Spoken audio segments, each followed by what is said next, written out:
कुल देवी और कुल देवता को प्रसन्न करने के ऐसे 5 उपाय आपको बताने जा रहा हूं, जो कि बहुत आसान उपाय हैं। जिनको अपने घर के कुल देवी और कुल देवता के बारे में पता है उन लोगों के लिए भी ये उपाय हैं, और जिनको नहीं पता वो भी इस उपाय को करके अपने कुल देवी और कुल देवता को प्रसन्न कर सकते हैं। कई बार क्या होता है कि हमारे जो बड़े बुजुर्ग होते हैं वो भी कुल देवी और कुल देवता की पूजा नहीं करते, जिसकी वजह से हमें भी ये नहीं पता होता कि कुल देवी हमारे घर की कौन है और कुल देवता कौन है। और कुल देवी और कुल देवता हमारे घर के जो परंपरागत रूप से हमारे घर के ही देवता होते हैं, जो पीढ़ी दर पीढ़ी हमारे घर में पूजते चले जाते हैं। जब हम उनका नाम लेना भूल जाते हैं, जब हम उनका भोग देना भूल जाते हैं, जब हम उनके स्थान पर जाना भूल जाते हैं, तो वो कुपित हो जाते हैं, क्रोधित हो जाते हैं, जिससे अपना पलायन वो कर लेते हैं हमारे घर से, यानी हमारे घर पे फिर उनका वास नहीं रहता। जिस कारण क्या होता है, हमारे घर का सुरक्षा घेरा, हमारे घर का सुरक्षा चक्र टूटता है, क्योंकि कुलदेवी और कुलदेवता का स्थान हमारे घर के मेन दरवाजा चौखट पर होता है, जिसको गर्भवत माता भी कहा जाता है।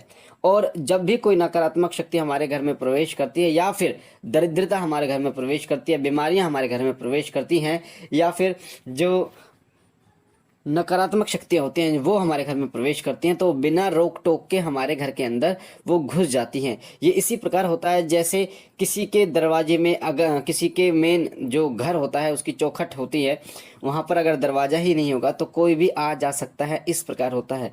तो जब घर के कुल देवी और कुल देवता नाराज होते हैं, हमारे घर में नहीं होते, तब ये चीज़ें घटित होती हैं। पर ऐसे 5 उपाय मैं आपको बताने जा रहा हूँ जो बहुत महत्वपूर्ण हैं आपके लिए। अगर आप इन उपायों को करते हो तो निश्चित रूप से आपके कुल देवी और कुल देवता आपसे प्रसन्न होते ही हैं। मैंने आपको कई वीडियो में कुल देवी और कुल देवता का महत्व आपको बताया है।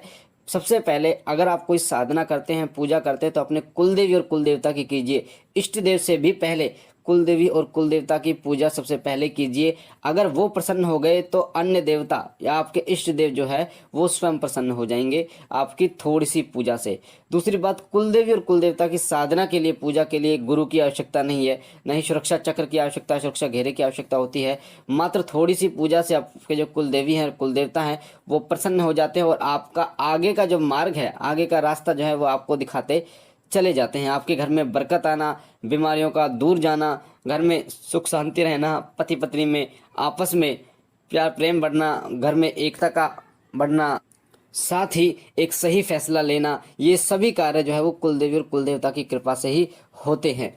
तो आपको बता रहा हूँ मैं कौन से 5 उपाय हैं। सबसे पहला उपाय मैं आपको बता देता हूँ। उससे पहले बता दो, अगर आप पहली बार हमारे चैनल शिव कृपा पे हैं तो आपके सामने जो लाल कलर का बटन है सब्सक्राइब का, उसे दबा के चैनल को सब्सक्राइब कीजिए, ताकि आप हमारे साथ जुड़ सके, शिव कृपा परिवार के साथ जुड़ सके। बेल आइकन को दबाइए, घंटे के निशान को, ताकि जो हम जानकारी डालें वो सबसे पहले आपको प्राप्त हो। पहला जो होता है, पहला उपाय ध्यान से सुनिएगा।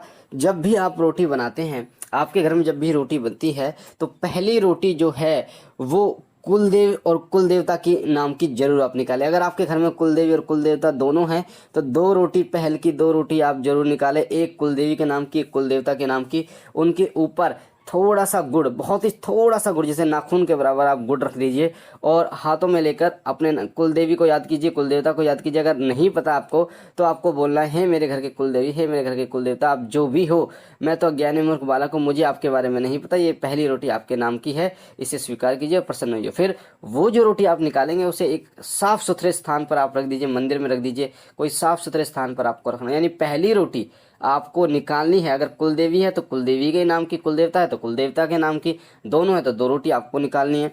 और फिर उस रोटी को कुछ देर रहने के बाद, यानी कि आधे घंटे के बाद, फिर आप किसी गाय को आप उस रोटी को खिला दीजिए।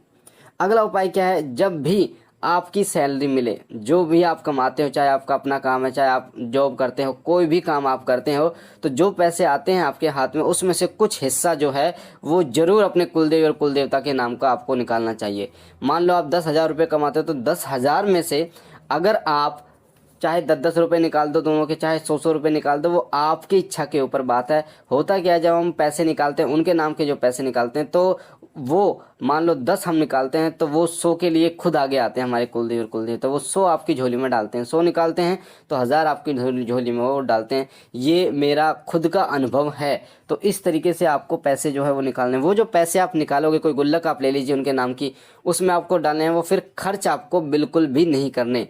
वो जो खर्च करने का समय आएगा आप उनके नाम का जागरण करा सकते हैं। उनमें से एक चीज़ और ध्यान रखना, जो कुल देवी और कुल देवता के पैसे आप निकालोगे उसमें पैसे मिलाकर किया जाता है कुछ भी।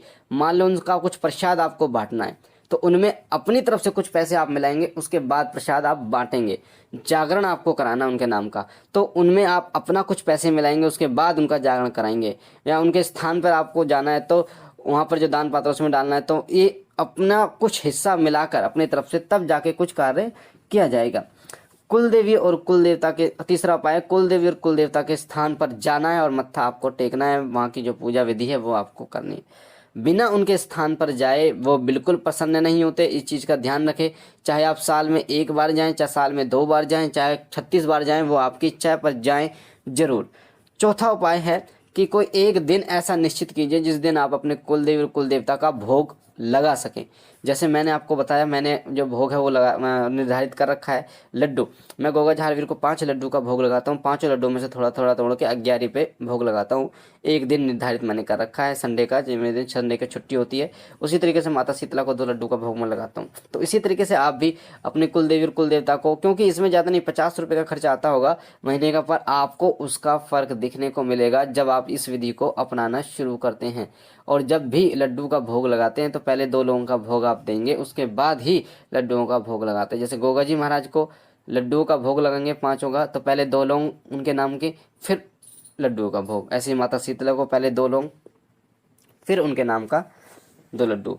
अगला है, जो अगला उपाय है वो है, यानी 5वां उपाय है उनके नाम का दीपक जलाना। उनके नाम का दीपक, अगर आपके घर की मेन चौखट पे कोई ऐसा स्थान है ऊपर की तरफ, कोई ऐसा आपने आला बना रखा है, जंगला बना रखा है जिसे हम कहते हैं, जिसमें आप दिया रख सको, कई लोग बनाते हैं ये चीज़ें, या फिर कुछ ऐसा लगा रखा है जिसमें बाहर की तरफ, जो मेन चौखट है उसके बाहर की तरफ सीधे हाथ पे आप एक दिया जला सकते हो, तो वहाँ पर उनके नाम का दिया जलाइए। अगर वहाँ पर नहीं जला सकते तो अपने मंदिर में उनके नाम का दिया जलाइए। और फिर देखिए, आपको इन उपायों को करते हैं, 5 उपायों को करते हैं, तो आपको धीरे धीरे बहुत जल्द आपको वो सारी चीज़ें देखने को मिलेंगी जो आप बहुत सारे काम करने के बाद भी आपको नहीं मिले। यानी कि आपके घर में जो बदलाव है, व्यवहार में बदलाव है, और साथ ही काम धंधे में जो बदलाव है, वो सभी में आपको देखने का मौका मिलेगा कि ये कैसे हो रहा है। कई बार तो आपको इतना हैरान करने देने वाले चमत्कार देखने को मिलेंगे कि आपको ये पता नहीं चलेगा कि मैंने तो ये सोचा था और ये मेरे सामने हो कैसे गया। मैंने तो ये चाहा था कि ये मेरे पास हो और ये मेरे पास आ भी गया। तो ये चमत्कार होते हैं इन 5 उपायों को करने से। तो इन उपायों को कीजिए और अपने कुल देवी और कुल देवता को प्रसन्न कीजिए। मुझे आशा है ये जानकारी आपको पसंद आई होगी। अगर आप पहली, आपके सामने जो लाल कलर का बटन है सब्सक्राइब का, वीडियो के नीचे उसे दबा के चैनल को सब्सक्राइब कीजिए, बेल आइकन को दबाइए, घंटे के निशान को, ताकि जो हम जानकारी डालें सबसे पहले आपको प्राप्त हो। लाइक कीजिए, शेयर कीजिए और बहनों भाइयों तक, ताकि और लोगों तक जानकारी पहुँचे और लोग भी इसको सुनकर फ़ायदा उठा